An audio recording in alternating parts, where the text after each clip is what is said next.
ইয়া বুনাইয়া ইন্নী আরা feel Manami আন্নী আযবাহুক ফানজুর মাযা তারা। হে আমার কলিজার টুকরা সন্তান, আমি স্বপ্নে দেখেছি যেন আমি তোমাকে জবাহ করতেছি, তোমার রায় কি, তোমার মত কি, আমারে শোনাও। ছেলে পয়গম্বর, ছেলে তার জবাবে বললেন, ইয়া আবাতি ফাআল মা তু'মার সাতাজিদুনি ইনশাআল্লাহু মিনাস সাবিরিন। হে আমার আব্বাজান, আপনি যে ব্যাপারে স্বপ্নের ভিতরে আদিষ্ট হয়েছেন আপনি তা কার্যকরী করুন। আমাকে এতটুকু অধৈর্যের মধ্যে পাবেন না, আমাকে ধৈর্যশীলদের মধ্যে পাবেন। আমারে আপনি আল্লাহর হুকুম পালন করেন। আল্লাহ পাক শোনাচ্ছেন, ফালাম্মা আসলামা ওয়া তাল্লাহু লিল জাবিন। পিতা পুত্র দুজনই রাজি হয়ে গেল। পিতা তার ছেলেকে কাঁধ করে গলার উপরে ছুরি ধরেছেন। আল্লাহ রাব্বুল আলামিন ইসমাইল জবাহ হোক এটা আল্লাহ চান নাই, আল্লাহ চেয়েছেন পরীক্ষা করতে। পরীক্ষায় ইব্রাহিম পাস হয়ে গেলেন। আল্লাহ পাক বলছেন, ওয়ানাদাইনাহু আইয়া ইব্রাহিম قد صدقت الرؤيا إنا كذلك نجزي المحسنين। আমি ইব্রাহিমকে ডেকে বললাম, ইব্রাহিম তুমি তোমার স্বপ্নকে বাস্তবে রূপ দিয়েছো, আর এভাবেই করি আমি মুহসিনদেরকে পুরস্কৃত করে থাকি। আল্লাহ পাক খুশি হলেন। আল্লাহ পাক বললেন, ইন্না হাযা লাবালাউল মুবিন। নিঃসন্দেহে এটি একটি বিরাট পরীক্ষা ছিল, ঠিক কি না? আল্লাহ নিজে বলছেন এটা একটি বিরাট পরীক্ষা, আজিম ইমতিহান। সে ইমতিহানে তিনি পাশ করলেন। পরীক্ষায় উত্তীর্ণ হওয়ার জন্য রব্বুল আলামিন পুরস্কার দিয়ে দিলেন। আল্লাহ পাক বললেন, সালামুন আলা ইব্রাহিম। পড়েন সবাই, সালামুন আলা ইব্রাহিম। ইব্রাহিমের প্রতি আল্লাহ পাক বললেন, ইব্রাহিমের প্রতি সালাম রইল। সুবহানাল্লাহি ওয়া বিহামদিহি। ইবাদত এর আনুগত্যের এই উৎকৃষ্ট দৃষ্টান্ত স্থাপনের পর আল্লাহ পাক তার গোটা বিশ্বের মুসলমানদেরকে কিয়ামত পর্যন্ত ইব্রাহিম আলাইহিস সালামকে জাতির পিতা বানায়া দিলেন। সুবহানাল্লাহ কইতে ইচ্ছা করে না? এরকমের পরীক্ষা কোন পিতারা দিতে পারছে নাকি? গোটা বিশ্বের সমস্ত মানব মণ্ডলীর জন্য আল্লাহ পাক ইব্রাহিম আলাইহিস সালামকে কিয়ামত পর্যন্ত জাতির পিতা হিসাবে ঘোষণা করেছেন। সুবহানাল্লাহ। মিল্লাতা আবিকুম ইব্রাহিম হুয়া সাম্মাকুমুল মুসলিমিন। তোমরা তোমাদের পিতা ইব্রাহিমের মিল্লাতের উপর প্রতিষ্ঠিত হও। আল্লাহ পাক বলছেন, তোমাদের পিতা ইব্রাহিমের মিল্লাতের উপরে প্রতিষ্ঠিত হও, আর আল্লাহ তোমাদের নাম রেখেছে মুসলমান। তোমরা হচ্ছে মুসলমান। আমাদের পরিচয়, ওই যে পরিচয়ের কথা আগে হয়ে গেছে, আমাদের পরিচয় আমরা মুসলমান। আমাদের পরিচয় কি? মুসলমান। এটা প্রথম পরিচয়। ইবাদতের পূর্ণাঙ্গ মাপকাঠি হিসেবে আল্লাহ পাক হযরত ইব্রাহিম আলাইহিস সালামকে দুনিয়াবাসীর সামনে পেশ করেছেন। কোরআন বলছে, ইহুদি এবং খ্রিস্টানেরা মুসলমানদেরকে বিভ্রান্ত করতে চায়। তারা বলে, ওয়াকালু কুনু হুদান আও নাসারা তাহতাদু কুল বাল মিল্লাতা ইব্রাহিমা হানিফা ওয়া মা কানা মিনাল মুশরিকিন। ইহুদিরা বলে ইহুদি হও, তবেই তোমরা সঠিক পথ পাবা। খ্রিস্টানেরা বলে খ্রিস্টান হও, তবেই তোমরা সঠিক পথ প্রাপ্ত হবে। আল্লাহ পাক বলছেন, এদের সকলকে বলে দাও, বরং তোমরা সব পরিত্যাগ করে মিল্লাতে ইব্রাহিমের ভিতরে শামিল হয়ে যাও। এটাই মুক্তির পথ, এটাই নাজাতের পথ, এটাই আল্লাহর পথ। সুবহানাল্লাহি ওয়া বিহামদিহি। এমনকি রাসূল কারীম সাল্লাল্লাহু আলাইহি ওয়াসাল্লামকে আল্লাহ পাক বলেছেন, আনিত্তাবি মিল্লাতা ইব্রাহিম হানিফা। চারদিক থেকে মুখ ফিরিয়ে এনে মিল্লাতে ইব্রাহিমের ভিতরে শামিল হয়ে যাও, তারই অনুসরণ করো। রাসূল কারীম সাল্লাল্লাহু আলাইহি ওয়াসাল্লাম ইবাদত বা আনুগত্যের সর্বোৎকৃষ্ট নমুনা হওয়ার কারণে ইব্রাহিম আলাইহিস সালাম সম্পর্কে হুজুর বলেছেন, ইন্না ইব্রাহিমা খায়রুল বারিয়া, রাওয়াহু মুসলিম। হুজুর সাল্লাল্লাহু আলাইহি ওয়াসাল্লাম বলেছেন ইব্রাহিম হচ্ছেন জগতের সর্বোত্তম ব্যক্তি। সুবহানাল্লাহ। সুতরাং আমাদেরকে ইবাদতের নমুনা হিসেবে ইব্রাহিম আলাইহিস সালামকেও মানদণ্ড হিসেবে দেখতে হবে যে কিভাবে তিনি সারেন্ডার করেছিলেন আল্লাহ পাকের দরবারে। এখন আমি আপনাদের সামনে বলতে চাই, মানুষের জীবনে সবচাইতে বড় দুটি চাহিদা আছে, একটা হচ্ছে খাদ্য আর একটা হচ্ছে নিরাপত্তা। একটা খাদ্য আর একটা কি নিরাপত্তা। পেট ভরে খাইতে চাই আর চোর ডাকাতের উপদ্রব থেকে নিরাপত্তা পেতে চায়। আইন শৃঙ্খলা পরিস্থিতির উপরে যখন পার্লামেন্টে আলোচনা হচ্ছিল, আমি তখন বলেছি, মাননীয় স্পিকার, আমার দেশের সাধারণ ভোটারদের বড় কোনো আশা আকাঙ্ক্ষা নাই। তারা কোনোদিন বলে না যে আমাদের গুলশানে বাড়ি দিতে হবে সকলের, আমাদেরকে মঙ্গল গ্রহে অফিস বানায় দিতে হবে, পাঁচেরও গাড়ি দিতে হবে, এগুলি তারা দাবি করে না।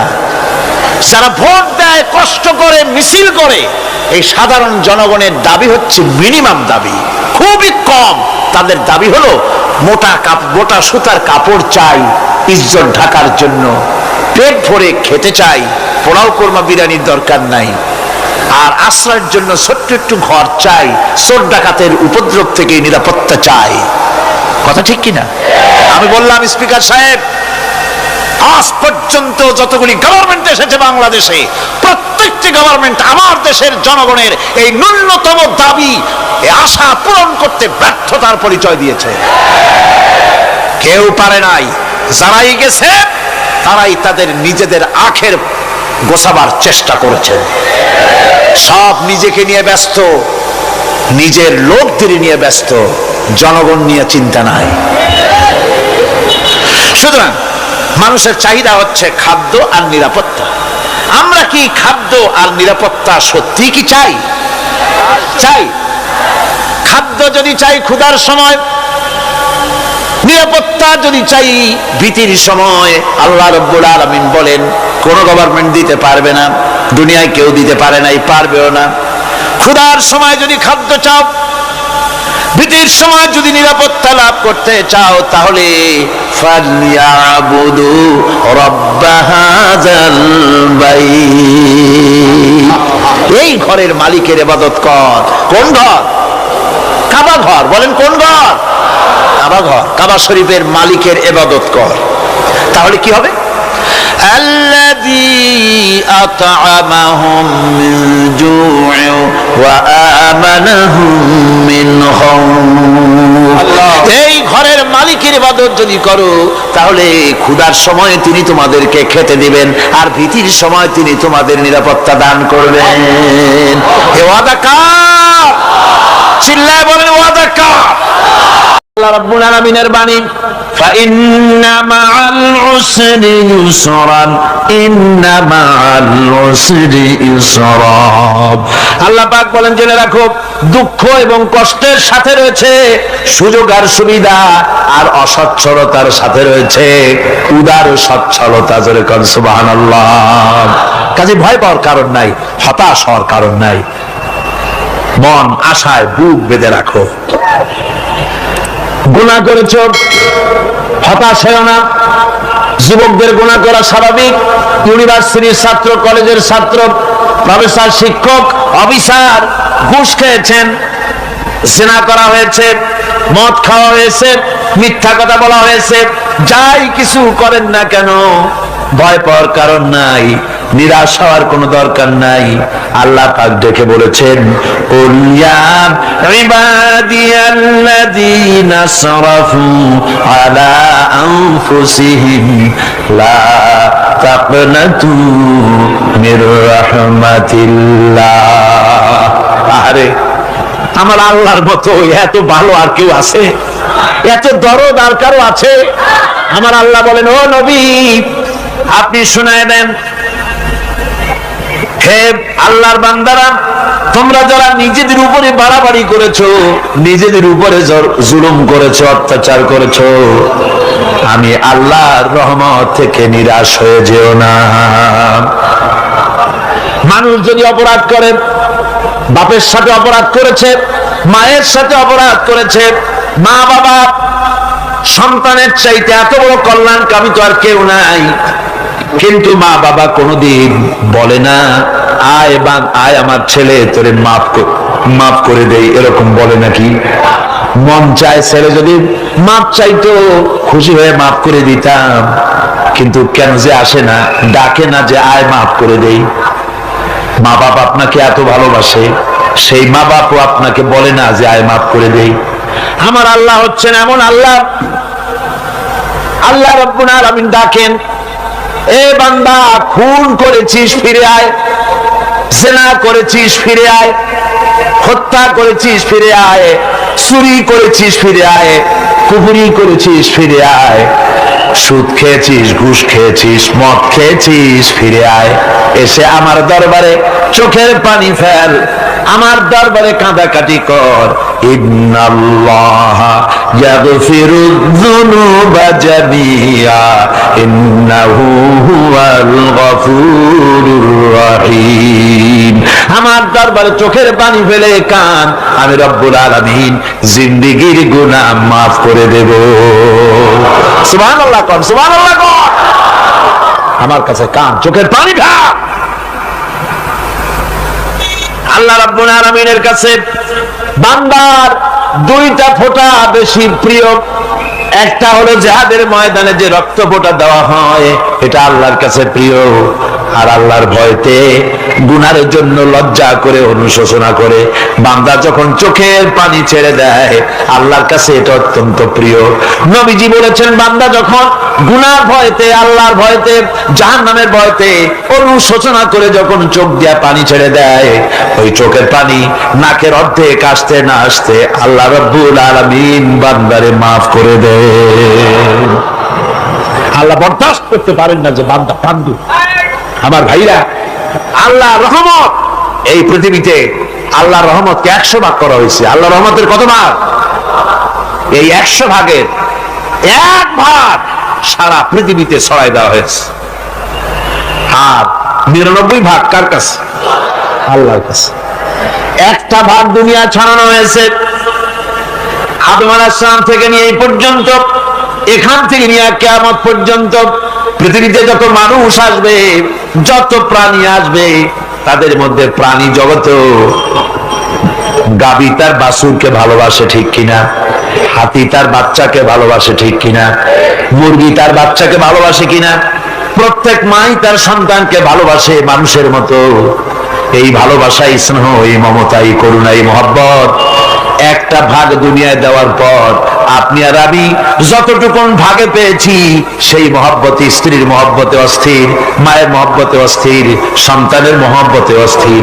এখন চিন্তা করেন, একটা ভাগ সারা পৃথিবীতে বিতরণ করার পর যেটুক পেয়েছি, তাতে যদি এত মহব্বত হয়, তাহলে এর 99 ভাগ মহব্বত যে আল্লাহর কাছে জমা আছে, এই বান্দার জন্য তার কত মহব্বত, এই বান্দার জন্য কত করুণতা, কত মহব্বত, কত দয়াতা। এজন্য আল্লাহ রাব্বুল আলামিন বলেছেন, নাব্বি ইবাদি আন্নী আনাল গফুরুর রহিম। আমার নবী সুসংবাদ দিয়ে দাও, বান্দাদেরকে শোনায় দাও যে আমি আল্লাহ তাআলা ক্ষমাশীল আর দয়াবান। হুজুর কাঁদতেছিলেন, হযরত ওমর রাদিয়াল্লাহু তাআলা আনহু এসে দেখেন হুজুর একা কাঁদতেছে। হুজুর জিজ্ঞেস করছেন, হযরত ওমর জিজ্ঞেস করলেন, হুজুর আপনি কাঁদেন কেন একা একা?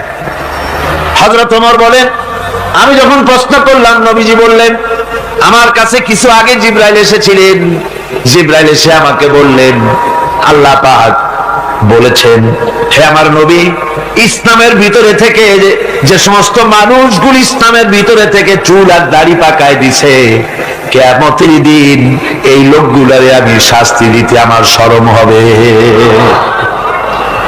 হযরত ওমর বলেন, হুজুর উম্মতের জন্য কত বড় খুশ খবর এটা, আর আপনি কাঁদতেছেন। হুজুর বলেন, ওমর তুমি জানো না, আমার কান্নার কারণ ভিন্ন। আমার কান্নার কারণ হলো যে আল্লাহ রাব্বুল আলামিন কিয়ামতের দিন দাড়ি চুল পাকা বান্দারে শাস্তি দিতে স্মরণ করবেন, সেই দাড়ি চুল পাকা বান্দাগুলি আল্লাহর সাথে নাফরমানি করতে স্মরণ করে না। আমি এই লজ্জায় কাঁদতেছি ভাইরা।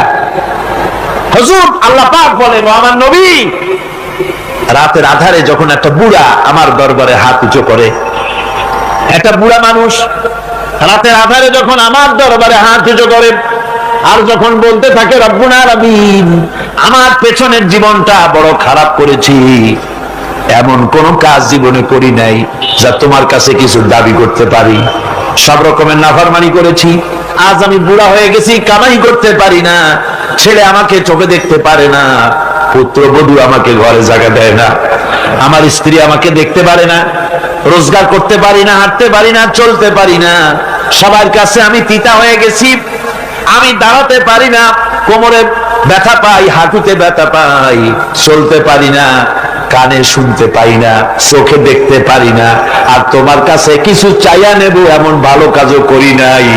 এইভাবে যখন বান্দা কাঁদতে থাকে আমার দরবারে, ও আমার হাবিব আমার রহমতের দরিয়ায় জোশ মেরে যায়, আমার শরম হয় এই বুড়াটারে কেমনে খালি হাতে ফিরাইয়া দেই। সুবহানাল্লাহ, সুবহানাল্লাহ। আমার আল্লাহর এত দয়া, আমার আল্লাহর এত মায়া, এত মহব্বত। আমার আল্লাহ রাব্বুল আলামিন বলেন, ওয়াইদা সালাকা ইবাদি আন্নি ফাইন্নী করিব। ও আমার হাবিব, আমার বান্দা আমার ব্যাপারে প্রশ্ন করে, আমি বান্দার একদম নিকটে। কোরআন শরীফের ভিতরে যত জায়গায় রাসূলকে বলা হয়েছে সুয়ালের কথা, আপনাকে প্রশ্ন করা হয়, আল্লাহ তার জবাব কুল এই কথা বলে জবাব দিয়েছেন। যত জায়গায় সুয়াল এসেছে, যেমন কোরআনে কারীমের মধ্যে আল্লাহ পাক বলেন, ওয়ায়াসআলুনাকা আনিল মাহিদ, মেয়েদের হায়েজ সম্পর্কে জিজ্ঞাসা করা হয়, কুল হিয়া আযা, হে নবী আপনি বলুন। এভাবে করে কুল দিয়ে জবাব দেওয়া হচ্ছে। আবার প্রশ্ন করা হচ্ছে, ওয়ায়াসআলুনাকা আনিল আনফাল, এই গনিমতের মাল সম্পর্কে হুজুর আপনাকে, হে নবী আপনাকে প্রশ্ন করা হয়। আল্লাহ কুল দিয়ে জবাব দিলেন, আল্লাহ বলেন আপনি বলেন। ওয়ায়াসআলুনাকা আনিল খামরি ওয়াল মাইসির, আল্লাহ পাক বলেন নবী আপনারে প্রশ্ন করা হয়, কুল ফীহিমা ইসমুন কাবীর, আল্লাহ কুল দিয়া বললেন তুমি বলো। আবার বলা হলো, ওয়ায়াসআলুনাকা আনিল আহিল্লা কুল হিয়া মাওয়াকিতু লিন্নাস, ও নবী আপনাকে প্রশ্ন করা হয় চাঁদের ক্রমবর্ধমান এবং ক্রমহ্রাস, এই যে বাড়ে আর কমে, পূর্ণিমা হয় অমাবস্যা হয়, কেন হয় আপনি বলুন। কুল, আপনি বলেন এটা আমি অক্ত এবং সময়, বছর আর দিন গণনা করার জন্য পৃথিবীবাসীদের জন্য বিনা পয়সায় একটা ক্যালেন্ডার বানাইয়া আকাশে ঝুলাই রেখেছি। এভাবে যত জায়গায় এসেছে আপনাকে প্রশ্ন করা হয়, তত জায়গায় আল্লাহ জবাব দিয়েছেন কুল আপনি বলেন। গোটা কোরআন শরীফের ভিতরে এই একটি মাত্র জায়গা যেখানে বলা হয়েছে আপনাকে প্রশ্ন করা হয়, আল্লাহ এখানে বলতে পারতেন কুল আপনি বলেন, আল্লাহ তোমাদের নিকটবর্তী, এভাবে জবাব হয় না। এটা কায়দাটা হলো এই, আল্লাহ বলতেছেন ওয়াইজা সালাকা ইবাদি, ও আমার নবী প্রশ্ন তো আমার বান্দারা আমার ব্যাপারে করেছে, এবার আপনার জবাবের কোনো দরকার নাই, প্রশ্ন আমার ব্যাপারে আমি নিজে জবাব দিয়ে দেই, ফাইন্নী করিব। ও বান্দা আমার ব্যাপারে প্রশ্ন করেছিস, জবাব আমি দেই, আমি তোর সবচাইতে বেশি নিকটে। সুবহানাল্লাহ, কত নিকটে? وَنَحْنُ أَقْرَبُ إِلَيْهِ مِنْ حَبْلِ الْوَرِيدِ, তোর যে রগ এই শাহরগের চাইতেও আমি তোর বেশি কাছে। সুবহানাল্লাহ, আমারে ডাক, আমারে ডাক, কলিজা দিয়া ডাক, অন্তর দিয়ে ডাক। মনের থেকে মানুষ যদি ডাকে, মুখের ডাক আর মনের ডাক এক জিনিস নয়। দিল সে জুবাত নিকলতি হ্যায় असर रखती है पर नहीं मगर ताकते परवाज रखती है। দিল থেকে যে কথা বেরোয় তা প্রভাব বিস্তার করে, ডানা নাই কিন্তু ওড়ার ক্ষমতা রাখে। মনের কথাই ভিন্ন, মন থেকে, দিল থেকে, কলিজা থেকে, অন্তরের গভীর কন্দর থেকে মুহাব্বতের সাথে কেউ যদি একবার বলে আল্লাহ, বলেন আল্লাহ আল্লাহ আল্লাহ, আল্লাহ রাব্বুল আলামিন বলেন অন্তরের অন্তঃস্থল থেকে একটি বার যদি বান্দা বলেন আল্লাহ, আল্লাহ বলেন 70 বার সাড়া দিয়া জিজ্ঞেস করি বান্দা কি চাও, আমি তোমার কাছে আসি।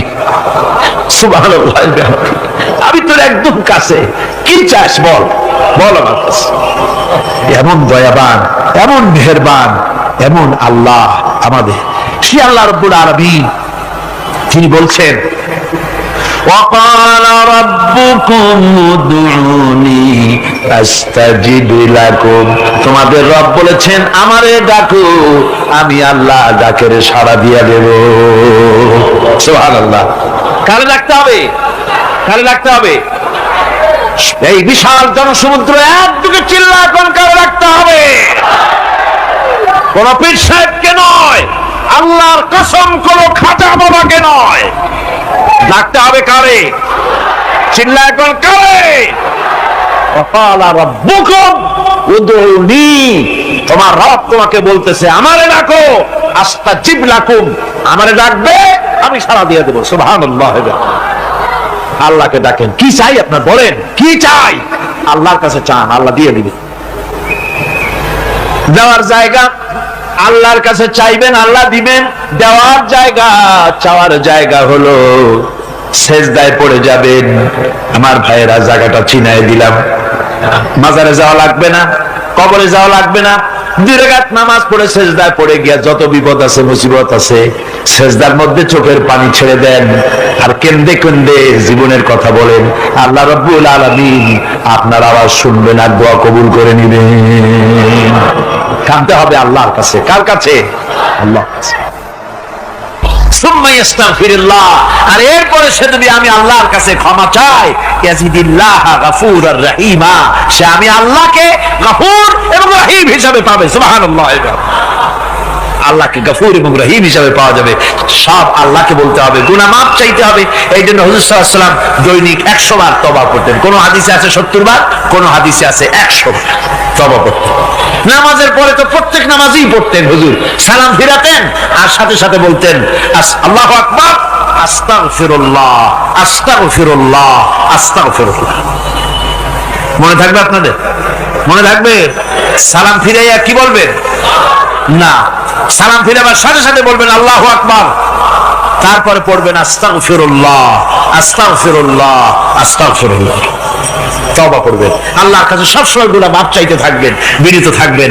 আল্লাহকে পাওয়া যাবে, তাকে রহিম হিসেবে পাওয়া যাবে। সুতরাং ঈমান বিল্লাহ, আল্লাহর প্রতি ঈমান আনলে পরে 4 নম্বরের যে উপকারটা হবে সেটা হলো হতাশায় ভুগবে না, নিরাশায় ভুগবে না, আশায় বুক বেঁধে উঠবে, ঈমান মজবুত হবে, আল্লাহর কাছে মানুষ বিনয়ী হয়ে যাবে। এবার 5 নম্বরের উপকার আমি বলছিলাম, ঈমান বিল্লাহ, আল্লাহর প্রতি ঈমান আনলে পরে অসংখ্য উপকার হয়, অসংখ্য বৈশিষ্ট্য আছে। এর 6টা উপকারের কথা আমি বলবো। কয়টা? অসংখ্য উপকারের ভিতরে প্রধান 6টি উপকারের কথা বলবো। এর বললাম কয়টা? 4টে বলছি। এবার বলো 5ম উপকারের কথা। আল্লাহর প্রতি আপনি পূর্ব পশ্চিমে কতবার মুখ ঘোরালেন, এটাই কিন্তু আপনার আসল সৎ কাজ নয়। আসল সৎ কাজ হলো আল্লাহর প্রতি ঈমান আনা। এই ঈমানের ব্যাপারে 3টা দিন আমরা পার করে দিলাম, এখনো কথা শেষ হয় নাই। আল্লাহর প্রতি ঈমান আনলে পরে যে উপকারটা হবে 5 নম্বরে, সেটা হলো কঠোর এবং কঠিন বিপদের ভিতরে বান্দার ভিতরে অবিচলতা এবং ধৈর্যের সৃষ্টি হয়ে যাবে। আলহামদুলিল্লাহ। কঠিন বিপদ মুসিবত আসলে পরে সে অবিচল থাকবে। সারা দুনিয়ার বিপদ আপদ, শত্রুতা, দুঃখ, কষ্ট, মুসিবত, জুলুম, নির্যাতন সবকিছু পাহাড়ের মতো উঁচু হয়ে তাকে ঘিরে ফেলবে, কিন্তু তাকে এক চুলও নাড়াতে পারবে না। আলহামদুলিল্লাহ। সারা পৃথিবী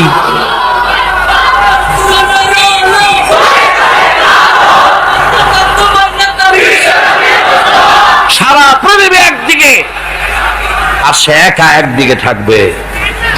বিরোধিতা তো হবেই, বিপদ তো আসবে।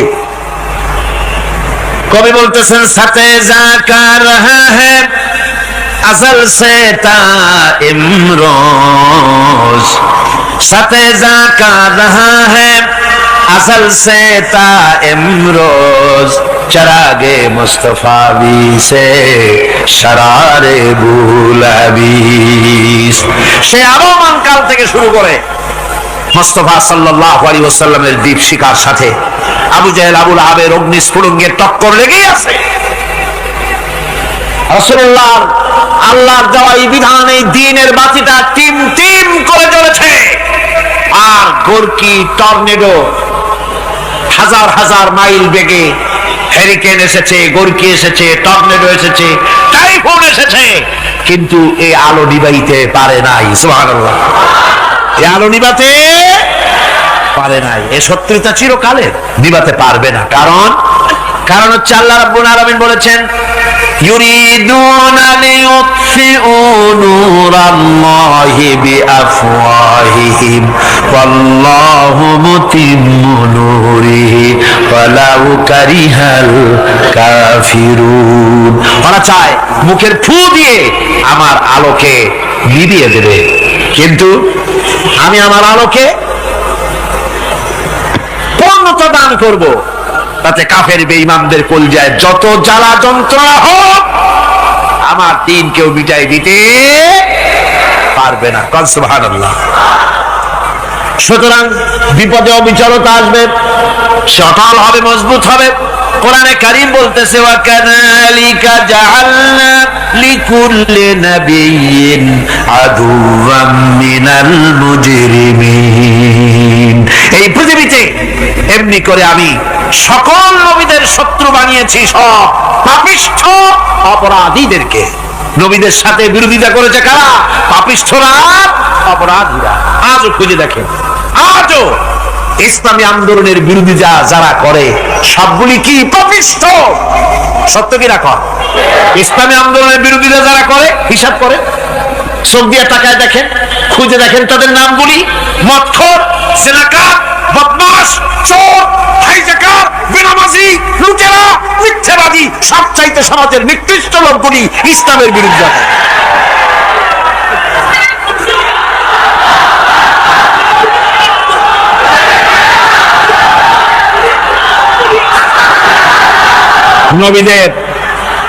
নবীদের শত্রু আল্লাহ বলেন সব যুগে নবীদের সাথে শত্রুতা করেছে পাপিষ্ঠরা। আল্লাহর কথা, কার কথা? সকল যুগে নবীদের সাথে শত্রুতা করেছে পাপিষ্ঠরা, নিকৃষ্ট ধরনের অপরাধীরা। সুতরাং নবী রাসূলদের অবস্থা যখন এই, তখন দ্বীনের দাওয়াত যারাই দেবে তাদের কিসমত এরকম হবেই। এই বাধার মোকাবেলা তাদেরও করতে হবে। এই যে বাধাটা আসে, এই যে মারে, অপরাধ কি? এই যে তারা চোর বা ডাকাত যাদের মারা হয়, আল্লাহ রাব্বুল আলামিন বলেন অপরাধ হলো ওয়ামা নাকামু মিনহুম ইল্লা আইয়ুমিনু বিল্লাহিল আজিজিল হামিদ। অপরাধ হচ্ছে ঈমানদার লোকদের উপরে নির্যাতন চালিয়েছে, অন্য কোনো কারণে নয়। কারণ একটাই, তারা আল্লাহর জমিনে আল্লাহর দ্বীন প্রতিষ্ঠা করতে চেয়েছে, আর কোনো অপরাধ না। জমিন আল্লাহর, জমিন কার? এই বিশাল জনসমুদ্র গর্জে উঠুন একযোগে, বলুন জমিন কার? আইন চলবে কার? এখানেই সংঘর্ষ বেঁধেছে আবহমান কাল ধরে। মানুষ অত্যাচারিত হয়েছে, সাহাবায়ে কেরাম অত্যাচারিত হয়েছেন। বুখারী শরীফের হাদিসে এসেছে রাসূল করিম সাল্লাল্লাহু আলাইহি ওয়াসাল্লামের কাছে হযরতে খাব্বাব গিয়ে উপস্থিত হয়েছিলেন। হযরতে খাব্বাব বলেন, হাদিসটা এভাবে লেখা হয়েছে বুখারীতে, ওয়ান খাব্বাব বিন আলিদ রাদিয়াল্লাহু তাআলা আনহু قال شكونا إلى رسول الله صلى الله عليه وسلم وهو متوسد بردة له في ظل الكعبة। রাসূলুল্লাহর কাছে গেলাম, কাবা শরীফের কাছে গিয়ে দেখি নবীজি একটা চাদর গায়ে দিয়ে তিনি আরাম ফরমাচ্ছিলেন কাবা শরীফের ছায়ায়। সেখানে গিয়ে বললাম, আলা তাস্তানসিরু লানা আলা তাদউ লানা ইয়া রাসূলুল্লাহ, হে আল্লাহর রাসূল, আপনি কি আমাদের জন্য আল্লাহর কাছে দোয়া চাইবেন না? আপনি কি আল্লাহর কাছে আমাদের জন্য সাহায্য চাইবেন না? আমাদের লোকগুলিকে, মুসলমানগুলিকে মারতে মারতে তো শেষ করে ফেলে দিল। তারা আমাদের সুমাইয়াকে মারলো, আমাদের খাব্বাবকে উটের সাথে পায়ের দড়ি লাগায় টানলো, আমাদের খোবায়েবকে তারা আগুনের উপরে চিৎ করে শোয়ায় রাখলো, না খায় রাখতেছে, মারতেছে, কষ্টে তো শেষ হয়ে গেলাম। হুজুর, আপনি কি আমাদের জন্য দোয়া করবেন না? হাদিস শরীফে এসেছে, নবীজি উঠে বসলেন সোজা হয়ে। নবীজি বলেন, ও আমার সাহাবী, ও খাব্বাব, শোনো, তোমাদের আগে এই পৃথিবীতে যারা দ্বীনের দাওয়াত দিতে এসেছিলেন তাদেরকে সমকালীন রাষ্ট্র শক্তি, সমাজ শক্তি তাদেরকে ধরতো। ফায়ুখাজুর রাজুলু, তাদেরকে তারা ধরতো। ফায়ুফারু লাহু ফিল আরদ, আর তার জন্য জমিনের ভিতরে কবর বানাইতো। ওই কবর ফায়ুজালু ফিহা, ওই কবরের ভিতরে তাকে কোমর পর্যন্ত গেড়ে দিত। সুম্মা ইউতা বিল মানশার, এরপরে করাত আনতো। ফায়ুদাউ আলা রাসিহি, এরপরে ওই করাত তার মাথার উপরে রাখতো। ফায়ুজালু নিসফাইন, এরপরে করাত দিয়া চিরে জীবিত মানুষটারে দ্বিখণ্ডিত করে ফেলে দিত। মা ইয়াসুদ্দুহু যালিকা আন দীনিহি, ও আমার খাব্বাব, এত কষ্ট দেওয়ার পরেও সেই যুগের কোন মুসলমানকে, দ্বীনের দায়ীদেরকে আল্লাহ দ্বীন থেকে এক চুলো তারা সরাই দিতে পারে নাই, এক চুলো সরাতে পারে নাই। ওয়াল্লাহি, ও খাব্বাব, আমি আমার আল্লাহর নামে কসম করে বলছি, লা ইউতাম্মান্নাল্লাহু হাযাল আমরা হাত্তা ইয়াসিরা আর-রাকিবু মিন সানা ইলা হাযরামাউত। আমি কসম করে বলি, আল্লাহ রাব্বুল আলামিনের এই সানা থেকে হাজারামাউত পর্যন্ত লোকেরা যাতায়াত করবে, সুন্দরী রমণীরা গমন করবে, সদাগরেরা যাতায়াত করবে, টাকা নিয়া পয়সা নিয়া যাতায়াত করবে। তাদের মনের মধ্যে লুটের ভয়, টাকার ভয়, চুরির ভয়, ডাকাতির ভয়, জেনার ভয়, হত্যার ভয়, ধর্ষণের ভয়, কোনো ভয় থাকবে না। লা ইয়াখাফু ইল্লাল্লাহ, আল্লাহ ছাড়া কোনো ভয় থাকবে না। এমন একটা সমাজ, এমন একটা সময় আসবে, ওয়ালাকিন্নাকুম তাস্তাজিলুন, অথচ খুব তাড়াহুড়ো তোমরা করতেছো। তাড়াহুড়ো করো না, সময় আসবে ইনশাআল্লাহ। আমার ভাইয়েরা, আমার বন্ধুগণ, কঠিন বিপদে অবিচলতা এবং ধৈর্যের দৃষ্টান্ত রেখে গেছেন আম্বিয়া আলাইহিমুস সালাম। সুবহানাল্লাহ। কঠিন বিপদে অবিচলতা, দৃঢ়তা, ধৈর্য কারে বলে, তার দৃষ্টান্ত কারা রেখেছেন? আম্বিয়া আলাইহিমুস সালাম। ওনারাই আমাদের আদর্শ, নবীরাই আদর্শ। সাহাবায়ে কেরাম রিদওয়ানুল্লাহি তাআলা আলাইহিম আজমাইন আমাদের আদর্শ। ভাইরা আমার, মুসা আলাইহিস সালামকে ফেরাউন যখন ঘিরে ফেলে দিল, কোরআনের সব কথা গল্প গুজবার ইতিহাসের জন্য লেখা হয় নাই। কোরআনের মধ্যে যা লেখা হয়েছে সব বান্দাদের উপদেশের জন্য, যাতে করে লোকেরা চিরটা কাল এর থেকে উপদেশ নিয়ে নিজেদের তৈরি করতে পারে। জোরে বলেন সুবহানাল্লাহ। মুসা আলাইহিস সালামের কথা আল্লাহ বলেন, ফেরাউন তাকে ঘিরে ফেলে দিল, পালাবার রাস্তা নাই। ফালাম্মা তারাআল জামআন ক্বালা আসহাবু মূসা ইন্না লামুদরাকুন। মুসা আলাইহিস সালামের উম্মতেরা বললেন, হে মুসা, পাকড়াও হয়ে গেছি, পালাবার রাস্তা নাই। তিন দিক থেকে আমাদেরকে ঘেরাও করেছে ফেরাউনের শক্তি। সামনে কি? দরিয়া, আর তিন দিকে কি? ঘেরাও আন্দোলন। পালাবার পথ নাই, পালাবার পথ নাই। সারাশি আক্রমণ, ঘেরাও আন্দোলন। এই যে ঘেরাও টেরাও তো আজকে নতুন নাই, ঘেরাও আসছে অনেক আগের থেকে। আসলে কথা বুঝতে পেরেছি, মাইক না থাকলে আমি কি করবো কোন? আজকে এরকম হচ্ছে কেন? আগামীকাল ঠিক হবে ইনশাআল্লাহ, রাগ করেন না। গান হচ্ছে, বসেন বসেন। শয়তান ঢুকছে মাইকের মধ্যে। অনেক সময় হয় কি, মাইকের হাই পাওয়ারের যে মেশিন আছে, এর ভিতরে ইথার থেকে রেডিওর ওই গানগুলি ওর মধ্যে ঢুকে পড়ে। কথা বুঝতে পেরেছে? এই জন্য শয়তান তো আর বসে থাকে না, ওরও তো কিছু করার আছে। ধৈর্য ধরেন, ধৈর্য ধরেন। কালকে অপারেটরদেরকে মাওলানা শামসুদ্দিন সাহেবের কাছে অনুরোধ করব, অপারেটর একটু ভালো করে হেদায়েত করে দেবেন মাইকে। আজকে আমার নিজেরও কষ্ট হচ্ছে, আমিও বুঝতে পারছি না যে আমার কথাগুলি কি আওয়াজে বেরোচ্ছে, যার জন্য আমাকে বেশি চিল্লাইতে হচ্ছে। বক্তাকে কি লাউডে তার কথা বেরোচ্ছে তা তার কানে আসতে হয়, তাহলে বোঝা যায় যে আমার কথাগুলি কিভাবে বেরোচ্ছে। এটা এই অবস্থায় সিচুয়েশন আজকে নাই, এবং লোকেরাও মাইকের ব্যাপারে আজকে অভিযোগ করেছে যা বিগত 16 বছরে করে নাই।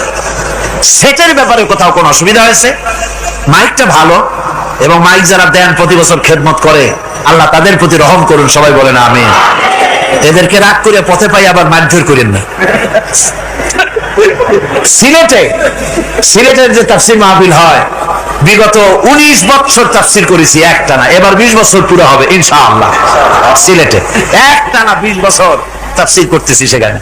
তো মাইক, একটা লোক বিনা পয়সা মাইক দেয়, মাইকের ভাড়া সে নেয় না, তাফসীরের মাহফিলের মাইকের ভাড়া নেয় না। যে বছর এরশাদ সরকার আমাকে প্লেন থেকে নামতে দিল না, আপনাদের মনে আছে? সিলেট থেকে ফিরাই দিল। এই খবরটা মাইকম্যান যখন শুনেছে যে আমাকে নামতে দেয় নাই, ফিরাই দেওয়া হয়েছে, সাথে সাথে স্ট্রোক করেছে, হার্ট ফেল করে দুনিয়া থেকে বিদায় হয়ে গেছে। সিলেটে তাফসীর হতে পারবে না, এই কথাটা বরদাস্ত করতে পারে না। আমি কেঁদেছি আর দোয়া করেছি, আল্লাহ কোরআনের মহব্বতে লোকটার এই অবস্থা হলো, তোমার জান্নাত তুমি দয়া করে তাকে দান করে দিও। কাজে কোন ব্যবসায়ী চায় না যে তার ব্যবসাটা খারাপ হোক, লোকেরা মন্দ বলুক। এই মাইকের ব্যাপারে আপনারা আজকে রাগারাগি করেন না, যা হয়েছে কালকে ভালো হবে ইনশাআল্লাহ। সবাই বলেন ইনশাআল্লাহ। এখন চলেন আমরা ফেরাউনের অবস্থা দেখি গিয়া কি করতেছে ফেরাউন। মুসা আলাইহিস সালামকে ঘেরাও করে ফেলেছে, পালাবার উপায় নাই। একদিকে দরিয়া, 3 দিকে ফেরাউনের শক্তি। এই যে ঘেরাও টেরাও মানে নতুন তো না, ধর্মঘট নতুন না, পুরানা জিনিস। এই পৃথিবীতে সর্বপ্রথম ধর্মঘট কিসের উপরে হয়েছে জানেন? এই পৃথিবীর প্রথম ধর্মঘট হয়েছে পেঁয়াজ, রসুন আর ডাইলের উপরে। মুসা আলাইহিস সালামের জামানায় লান নাসবিরা আলা তাআমিন ওয়াহিদ, আমরা এক রকমের খাদ্য আর খাবো না, আমাদের পেঁয়াজ দেওয়া লাগবে, ডাল দেওয়া লাগবে, রসুন দেওয়া লাগবে। সর্বপ্রথম ধর্মঘট হয় মুসা আলাইহিস সালামের জামানায়, সেখান থেকে শুরু হয়েছে। কিন্তু মশাল মিছিল যে আসলো কই থেকে, এইটা আমি খুঁজে পাইনি। পরে প্রত্যেকটা জিনিসের ইতিহাস আছে, আমি খুঁজতে খুঁজতে পেলাম। আমি জানি না এর ইতিহাস মূলে কোথায়, কিন্তু আমি যতদূর খুঁজে পাইছি সেটা হলো মশাল মিছিলের আবিষ্কার হয়েছে লঙ্কায় রাবণের সময়। হনুমানের লেজে আগুন দিয়া তারপরে লঙ্কা কাণ্ড ঘষালো, নামই আছে লঙ্কা কাণ্ড। হনুমানের লেজে আগুন দিয়ে রাবণ যে লঙ্কায় মশাল মিছিল করেছিল হনুমানদের দিয়া, ওই হনুমানের ওই সিস্টেমটা এখন আমাদের দেশে চালু আছে। এইটা আসলে কোন ভদ্র লোকের এই মিছিল হওয়া উচিত না। আগুন নিয়ে কিসের মিছিল? আগুন হলো জাহান্নামের প্রতীক। আগুন কিসের প্রতীক? জাহান্নামের প্রতীক। যদিও আমাদের উপকার লাগে, কাজে লাগে। সুতরাং আমরা যা করব, প্রত্যেকটা জিনিসের পেছনে সুন্নতে নববীর কোন না কিছু থাকতে হবে। কথা বুঝতে পেরেছেন? 3 দিক থেকে ঘেরাও হয়ে গেছে, পালাবার কোন রাস্তা। হযরতে মুসা আলাইহিস সালামের কাছে উম্মতরা বললেন, পালাবার তো কোনো পথ নাই, এখন উপায়টা কি? আমাদের তো আর উপায় নাই। মুসা আলাইহিস সালাম দেখেন বিপদে পড়ে গেছেন, কিন্তু ধৈর্য হারান নাই, ভয় পান নাই। ভয় পাইছিলেন? ভয় পেয়েছেন? প্রশ্নই ওঠে না। মুসা আলাইহিস সালাম আল্লাহ পাক যাদেরকে বলেছেন উলুল আযম রাসূল, যাদের বলেছেন তার মধ্যে হযরত মুসা একজন উলুল আযম পয়গম্বর। চারটিখানি কথা না, আল্লাহ কথা বলছেন তার সাথে, কালিমুল্লাহ তিনি। সুবহানাল্লাহ। মুসা আলাইহিস সালাম শোনালেন, কাল্লা ইন্না মাইয়া রাব্বি সায়াহদিন। কখনো নয়, আমার উম্মতেরা ভয় পেও না, আমার রব অবশ্যই আমাকে পথ দেখাবে। সুবহানাল্লাহ। তিন দিক থেকে শত্রু, একদিকে দরিয়া, পালাবার কোন রাস্তা নাই, সেখানে দৃঢ়তার সাথে তিনি বলছেন অবশ্যই আমার আল্লাহ আমারে পথ দেখাবে। সুবহানাল্লাহ। নবীরা এই দৃঢ়তা দেখিয়েছেন, অবিচলতা দেখাইছেন। আল্লাহ পাক মুসা আলাইহিস সালাম যখন এই দৃঢ়তা দেখালেন, এই অবিচলতা দেখালেন, সঙ্গে সঙ্গে জিবরাইল এসে হাজির হয়ে গেলেন। আল্লাহ পাক বলেন, ফাআওহাইনা ইলা মূসা আন আদরিব বিআসাকাল বাহরা ফানফালাকা ফাকানা কুল্লু ফিরকিন কাত্তাউদিল আযীম। মুসা আলাইহিস সালামকে আমি ওহী নাযিল করলাম, তাকে বললাম হাতে যে লাঠি আছে, এই লাঠি দিয়ে আঘাত করো দরিয়ার উপরে। দরিয়ার উপরে আঘাত করলেন, একটা রাস্তা হয় নাই, 12টা রাস্তা তৈরি হয়ে গেল, আর দেওয়ালগুলা পাহাড়ের মতো উঁচা হয়ে গেল। দরিয়ার ভিতরে পাহাড়ের মতো উঁচা মজবুত 12টা রাস্তা। এবার মুসা আলাইহিস সালাম তার দলবল নিয়ে চললেন। আল্লাহ রাব্বুল আলামিন বলেন, وأنجينا موسى ومن معه أجمعين। মুসা এবং তার সাথী সঙ্গীদেরকে আমি পার করে দিলাম। মুসা আলাইহিস সালাম এবং তার সাথী সঙ্গী নিয়ে যখন দরিয়ার মাঝখানে আসছে, ফেরাউন তার দলবল নিয়ে এসে গেছে। আসে দেখে নদীর মধ্যে রাস্তা। বাবা, উচ্চ কায়দা। ও মনে করছে ওর বাজানে তৈরি করা ডিস্ট্রিক্ট বোর্ডের রাস্তা।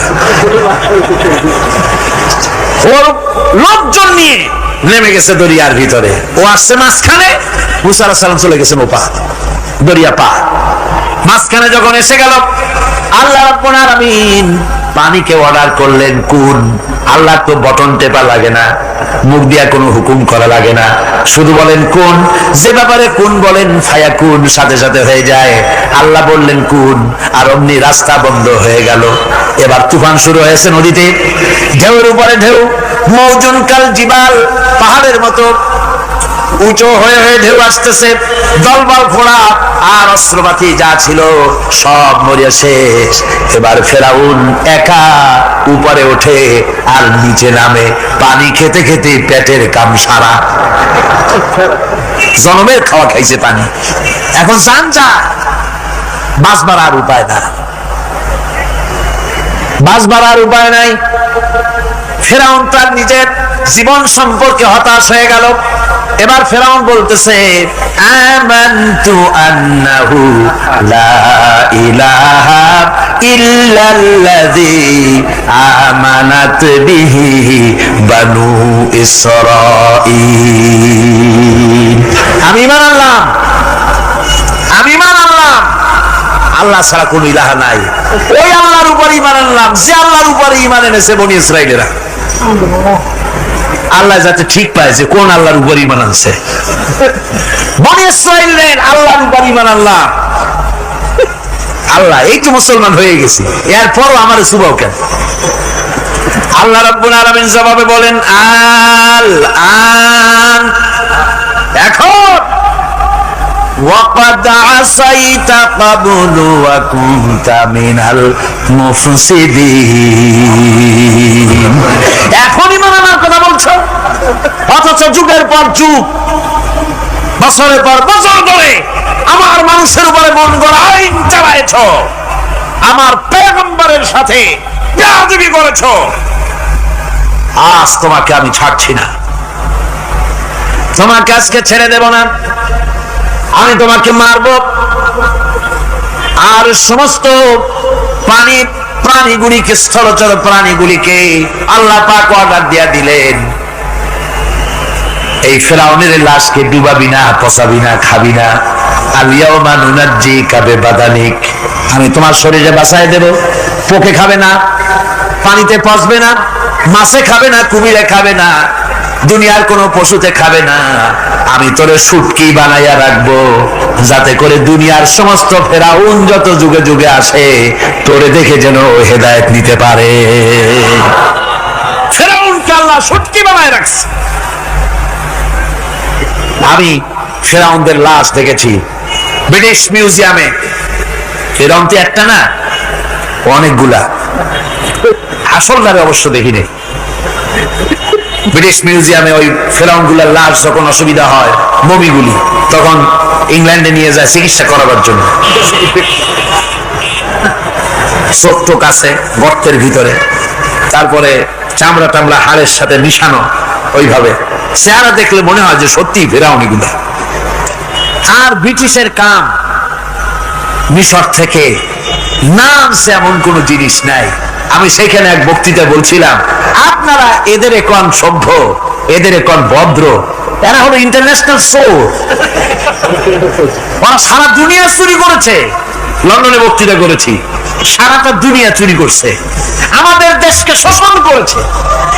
এই বিশাল ভূভাগকে শোষণ করে ইংল্যান্ডের দ্বীপটাকে তারা সাজাইছে। তারা ময়ূর সিংহাসনের, শাহজাহানের ময়ূর সিংহাসনের ময়ূরের বাম চোখে কোহিনূর মণি লাগাইছিলেন। শাহজাহান ময়ূরের ডান চোখে কোহিনূর মণি লাগায় নাই। কোহিনূর মণির অনেক দাম, আমি দেখে এসেছি মণি। এখন সেটা কুইন এলিজাবেথের মুকুটের শোভা পাচ্ছে। সেই মণি এমনি বলে প্রবাদে 7 রাজার ধন 1 মাণিক্য, বলেন এরকম অনেক দাম। শাহজাহান দেখালেন, আমি মুসলমান, আমার কাছে এটার দাম নাই, এই জন্য ময়ূরের ডান চোখে লাগালাম না, বাম চোখে লাগাই দিলাম। এইটারে চুরি করছেন। তারপরে মিশর থেকে, মিশরের মমি চুরি করেছে, জুতা চুরি করছে, ছাতি চুরি করছে, পিসা চুরি করেছে। আমি বললাম এগুলা কি ভদ্রলোক নাকি? এরা জুতা চোর, পিসা চোর, লাঠি চোর, সব চুরি করছে। যাই দেখেন ব্রিটিশ মিউজিয়ামের মধ্যে সব দুনিয়া চুরি করা জিনিস নিয়ে তারা মানুষকে দেখাইয়া পয়সা অর্জন করছে। টিপু সুলতানের তরবারিটা পর্যন্ত চুরি করেছে। আজ পর্যন্ত ব্রিটিশ মিউজিয়ামে টিপু সুলতানের তরবারিটা আছে, আমি তরবারিটা দেখে এসেছি। আমার বন্ধুগণ, বলতেছিলাম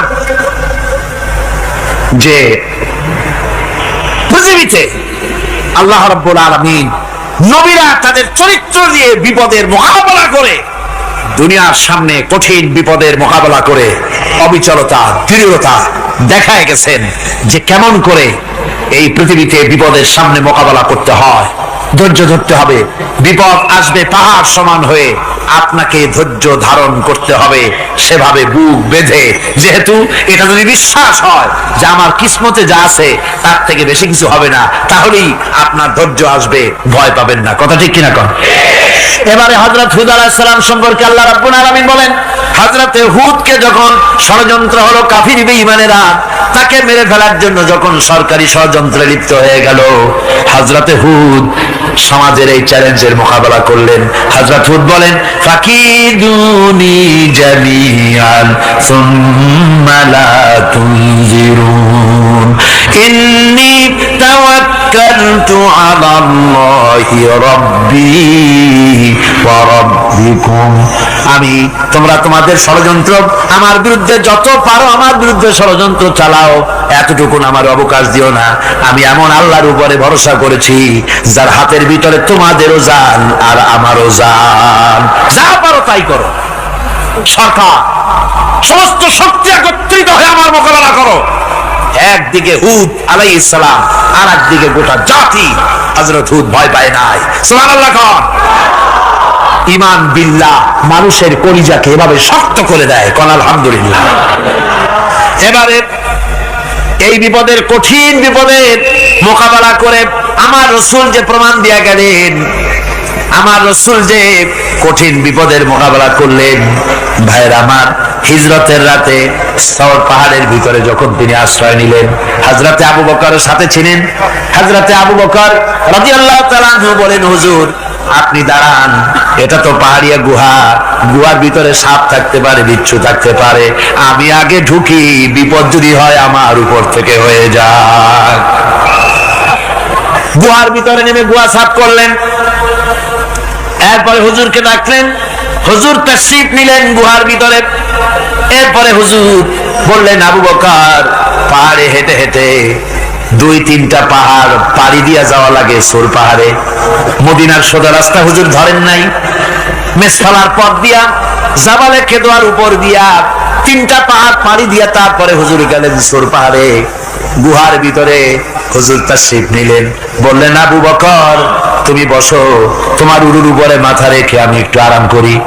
হযরতে আবু বকর বসলেন, হুজুর তার উরুর উপরে মাথা রেখে ঘুমায় গেলেন। আর এরপরে কাফির বেঈমানেরা তালাশ করতে করতে কাফেররা এসে গেল পায়ের চিহ্ন দেখে দেখে গর্তের কাছে। হযরত আবু বকর ভয়তে কেঁদে ফেললেন, আরে আর তো উপায় নাই, এবার তো ধরা পড়ে গেছি, এবার নবীজিকে মেরে ফেলে দেবে। নবীর মহব্বতে, নিজের মহব্বতে নয়, নবীর মহব্বতে কাঁদতেছিলেন। হুজুর বলেন, হুজুরের ঘুম ভেঙে গেল। বলো, আবু বকর কাঁদো কেন? ছেলের কথা, মেয়ের কথা, বিবির কথা, বাড়ির কথা মনে পড়লো নাকি? হযরত আবু বকর বলেন, ইয়া রাসূলুল্লাহ, আল্লাহর কসম করে বলি, যেদিন ঈমান এনেছি এই কলিজার ভিতরে মা বাপ, স্ত্রী, পুত্র, পরিজন, এমনকি আমার নিজের জীবনের চাইতে আপনারে বেশি ভালোবাসি।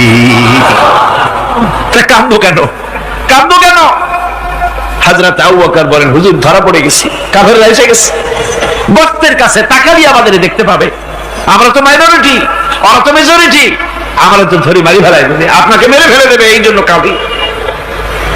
আল্লাহ রাব্বুল আলামিন, হুজুর তখন কি দৃঢ়তা, কি অবিচলতা, কি ধৈর্যের পাহাড় সম মনোবৃত্তি তখন দেখালেন। আল্লাহ কোরআন শরীফে চিরকাল যাতে মানুষেরা হেদায়েত নিতে পারে সেজন্য হুজুরের কথা উঠাই দিলেন কোরআনে। আল্লাহ পাক বলেন, ইযহুমা ফিল গার ইয ইয়াকুলু লিসাহিবিহি লা তাহজান ইন্নাল্লাহা মা'ানা। ও বন্ধু, ভয় পেও না, আল্লাহ আমাদের সাথে আছেন। সুবহানাল্লাহ। আল্লাহ আমাদের সাথে আছেন, আমরা মাইনরিটি নই, আমরা মেজরিটি। আল্লাহ আছে আমার সাথে, ভয় পাওয়ার কোনো কারণ নেই। সুবহানাল্লাহ। আল্লাহ পাক বলেন, ফাআনজালাল্লাহু সাকিনাতাহু আলাইহি ওয়া আইয়াদাহু বিজুনুদিন লাম তারাওহা। আমি এদের অন্তরের ভিতরে আমি শান্তি নাজিল করে দিলাম, প্রশান্তি দিয়া দিলাম, আর আমি সাহায্য করলাম, আর এমন সব সৈন্য পাঠায় দিলাম যে সৈন্যগুলি তোমরা দেখতে পাও নাই। সুবহানাল্লাহ ওয়া বিহামদিহি। ভাইরা আমার, রাসূল করিম সাল্লাল্লাহু আলাইহি সাল্লাম এই বিপদের মাঝে, চরম বিপদের মাঝে অবিচলতা, দৃঢ়তা, কঠিন আত্মনির্ভরতা দেখিয়েছেন। এগুলি হলো ঈমানের 5ম নম্বরের উপকারিতা। আল্লাহর প্রতি ঈমান আনলে এভাবে পাহাড় সম ঈমান মজবুত হয়ে যায়। জেলের পরোয়া করি না, ফাঁসির পরোয়া করি না, শহীদ হওয়ার পরোয়া করি না, মেরে ফেলে দেবে, উড়ায় দেবে, হত্যা করবে, পরোয়া করি না। পরোয়া করি কেবলমাত্র কাকে? জনে বলেন কারে? এইরকম মুসলমান হাজার হাজার লাখ লাখ দরকার নাই, 313 জন যথেষ্ট। কয়জন যথেষ্ট? 313 জন যথেষ্ট। বদরে যারা জান দিয়ে, মাল দিয়ে দিনকে প্রতিষ্ঠিত করেছিলেন, এরকম 313 জনই যথেষ্ট ছিল। এই দৃঢ়তা, এই অবিচলতা, এই ঈমান, এই ধৈর্য শিক্ষা দেয়, এই উপকার করে ঈমান বিল্লাহ। আল্লাহর প্রতি ঈমান আনলে এভাবে পাহাড়ের মতো শক্ত হয়ে যায় কলিজা। কোন আলহামদুলিল্লাহ। আমার বন্ধুগণ, এবার আমি বলবো সর্বশেষ উপকারের কথাটা বলি, মোনাজাত ছেড়ে দেব। কয়টার কথা বলছিলাম? উপকার 6টা। 6টা উপকারের কথা বলেছি। অনেকগুলি বৈশিষ্ট্য, অনেকগুলি উপকারের মধ্যে আল্লাহর প্রতি ঈমানের 6টা উপকারের কথা 5টা বলা হয়ে গেছে। এবার 6ষ্ঠ নম্বর এবং শেষ নম্বর, এটা হচ্ছে আল্লাহর প্রতি ঈমান আনলে পরে তার দ্বারা সবচাইতে বেশি ফায়দা পায় সমাজ এবং রাষ্ট্র। কোন আলহামদুলিল্লাহ, কোন আলহামদুলিল্লাহ। আল্লাহর প্রতি ঈমানের দ্বারা নৈতিক সংশোধন হয় এবং রাষ্ট্র আর সমাজ সবচাইতে বেশি উপকৃত হয়। কারণ হলো ঈমানদার ব্যক্তি আল্লাহর প্রতি যে ঈমান এনেছে তার মনের মধ্যে ধারণা এটা হয়, আমার কোনো কাজ তো গোপন থাকে না। ইন্নাল্লাহা লা ইয়াখফা আলাইহি শাইউন ফিল আরদি ওয়ালা ফিস সামা। আল্লাহর কাছে গোপন বলতে কিছু নাই, আকাশেও নাই, জমিনেও নাই, কোনো কিছু গোপন নাই। সুতরাং আমি যা করি সব আল্লাহ দেখেন এবং শোনেন। এমনকি মানুষ যে কল্পনা করে সে কল্পনাও আল্লাহ টের পায় না, নাকি টের পায় কিনা? وَإِن تُبْدُوا مِنْ أَنفُسِكُمْ أَوْ تُخْفُوهُ يُحَاسِبْكُم بِهِ اللَّهُ। মনের ভিতরে যে কল্পনা করো, আল্লাহ পাক বলেন এই কল্পনারও হিসাব আমি রব্বুল আলামিন তোমার কাছ থেকে নেব। ফায়ুআযযিবু মান ইয়াশাউ, যারে খুশি শাস্তি দেব আর যারে খুশি আমি maaf করে দেব। জোরে বলেন সুবহানাল্লাহ। ফায়াগফিরু লিমান ইয়াশা ওয়া ইউআযযিবু মান ইয়াশা, যারে খুশি maaf করব, যারে খুশি শাস্তি দেব, কল্পনারও হিসাব নেব। এই কথা মুমিনের যদি জানা থাকে তাহলে আর তার কোনো চিন্তা থাকে না, তার নৈতিক চরিত্র ভালো হয়ে যায়। কোন সুবহানাল্লাহ। আমার বন্ধুগণ, ইমানদার লোক, আল্লাহর প্রতি ঈমান আসলে পরে সমাজ উপকৃত হয়, রাষ্ট্র উপকৃত হয়ে যায়। যেহেতু বান্দা জানে আমি দায়িত্বহীন কোনো কথা বলতে পারবো না, দায়িত্বহীন কোনো কাজ করতে পারবো না। আল্লাহ পাক বলেছেন, মা ইয়ালফিযু মিন কাউলিন ইল্লা লাদাইহি রাকীবুন আতীদ। বান্দা এমন কোনো কথা বলে না যে কথা আমার ফেরেশতারা রেকর্ড করে না রাখে। কাজী মুমিন ব্যক্তি আল্লাহর ভয়তে দায়িত্বহীন কথা বলবে না। নির্বাচন আসলে পরে রাস্তা সোনা দিয়ে বান্দায় দেব, এই করব সেই করব, না খাইয়া কেউ মরবেন না। আসে না নির্বাচনের সময় সেরাগালি বদনারা মঞ্চে দাঁড়িয়ে কত বড় বক্তৃতা করে, ভাইয়ের আমার, বোনের আমার, এবার আমার বোতল মার্কা বাক্স, আপনারা আমাকে ভোট দিয়ে দেশ এবং জাতির আরেকবার 12:30 বাজাইবার সুযোগ দিন। এবার ক্ষমতায় গেলে কেউ না খাইয়া মরবেন না, কিন্তু কি খাইয়া মরবে তাও বলেন। এর মানে প্রতি অর্থ হচ্ছে এই, ওরা যদি ক্ষমতায় যেতে পারে তাহলে বিষ খাইয়া হোক, গুলি খাইয়া হোক, কিছু না কিছু খেয়ে মরতে হবে। একেবারে খালি পেটে মরলে গ্যাস্ট্রিক হওয়ার সম্ভাবনা আছে। ঈমান বিল্লাহ যদি না থাকে, আল্লাহর ভয় যদি না থাকে, তাহলে দায়িত্বহীন কথা বলে। আর আল্লাহর ভয় যদি থাকে তাহলে নৈতিকতার সংশোধন হয়ে যায়, দায়িত্বপূর্ণ কথা বলে, মানুষকে ফাঁকি দেয় না। আমার বন্ধুগণ, আল্লাহ রাব্বুল আলামিন তার বান্দা যারা আল্লাহকে ভয় করে, সে ভয় করা বান্দাগুলির মনের মধ্যে এই চিন্তা এসে যায়, আমি যেখানে থাকি না কেন আল্লাহ আমাকে দেখতেছেন, শুনতেছেন। রাতে হোক দিনে হোক যেখানে আছি আল্লাহ আমারে দেখতেছেন।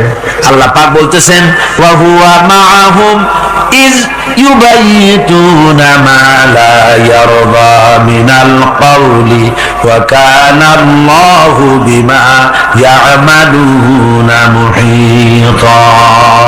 আল্লাহ পাক বলেন, আমি তো আমার বান্দার নিকটে তখনও থাকি যখন সে গোপনে গোপনে রাতের বেলায় আমার মর্জির খেলাফ পরামর্শ করে। আমার মর্জির খেলাফ পরামর্শ করতেছে রাত্রে, আমি তো তখনও কাছে থাকি, ওটা আমি শুনি। ঈমান যদি আসে তাহলে এই সব কাজ থেকে সে বিরত থাকে।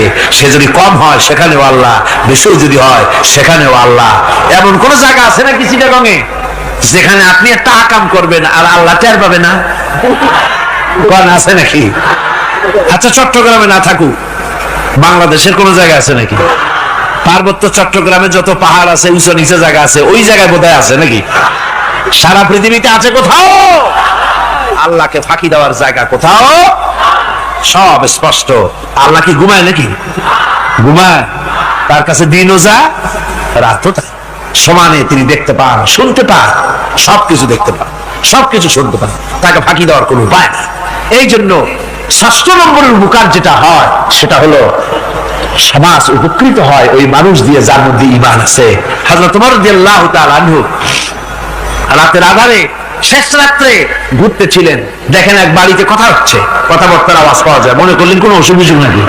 ঘরে গিয়ে কান পাচ্ছেন দেওয়ালের সাথে, শুনতে পাচ্ছেন ভিতরে বুড়ি মা তার মেয়েকে বলছে, এই মেয়ে ওঠ, উটের দুধ দোয়াই নিয়ে আসছি, এর মধ্যে পানি মিশা, তারপর সকালে বাজারে নিয়ে যা।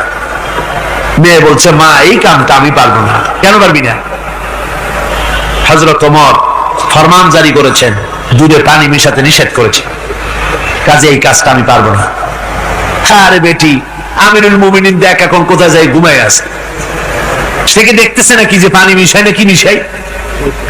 মেয়ে বলতেছে, মা আমিরুল মুমিনিনকে ফাঁকি দেওয়া যেতে পারে, তার পুলিশ বাহিনীকে ফাঁকি দেওয়া যেতে পারে, কিন্তু আল্লাহ রাব্বুল আলামিনের চোখকে ফাঁকি দেওয়া যাবে না।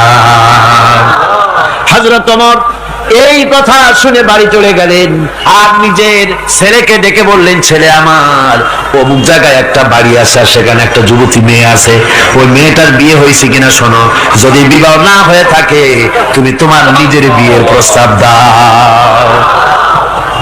আমিরুল মুমিনিন এই মেয়েটা সুন্দরী কেমন, স্বাস্থ্য কেমন কিছুই দেখলেন না, দেখলেন তাকওয়া। কি দেখলেন? আল্লাহর ভয়। আল্লাহর ভয় যখন একটা জাতির মধ্যে আসে, পুলিশ লাগে না, পুলিশের কাজ কমে যায়। 60,000 সৈন্য তাদের অশ্ব নিয়ে, তাদের উষ্ট্র নিয়ে, তাদের মালপত্র নিয়ে, জিহাদের সামান নিয়ে শ্রাবণীর খরস্রোতা নদী, উত্তাল তরঙ্গমালায় ভরা নদীর উপর থেকে এই সাহাবীরা পাড়ি দিয়ে ওপার চলে গেলেন। ওপার যাওয়ার পরে হযরতে সাদ বলছেন, তোমাদের কেউ কি হারায় গেছে নাকি?